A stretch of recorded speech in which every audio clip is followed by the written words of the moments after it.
बेवकूफ है दुनिया जो भूतों से डरती है। Manju, I am coming for you.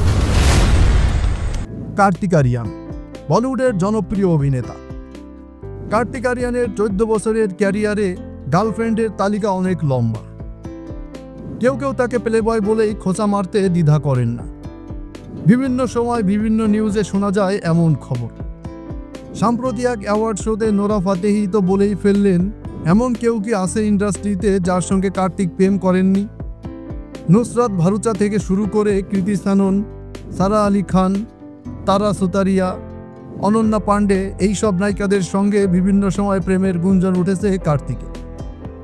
বর্তমানে দক্ষিণ ভারতের জনপ্রিয় নায়িকা শ্রীলীলার প্রেমে মজেছেন কার্তিক আরিয়ান। একসঙ্গে সিনেমাও করছেন এই জুটি। সব ভালোই চলছিল, এরই মধ্যে দেখা গেল ভিন্ন চিত্র। নতুন করে শুরু হয়েছে পুরনো প্রেমের গল্প, যা নিয়ে শুরু হয়েছে আবারও আলোচনা। এক পার্টিতে বেশ খোশ মেজাজে ক্যামেরাবন্দি হয়েছেন কার্তিক আরিয়ান ও তার এক্স গার্লফ্রেন্ড অনন্যা পাণ্ডে, যা দেখে অনেক অবাক হয়েছেন।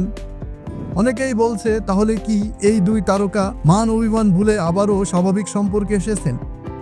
ভক্তদের এমন আলোচনার মধ্যেই কার্তিক আর অনন্যাকে একসঙ্গে জি সিনে অ্যাওয়ার্ড অনুষ্ঠানে পারফর্ম করতে দেখা গেছে।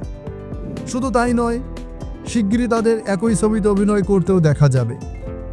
পতিপত্নী ও সিনেমায় সাফল্যের পর এই জুটিকে ফের পর্দায় নিয়ে আসতেন বলিউড নামকরা পরিচালক ও প্রযোজক করণ জোহর।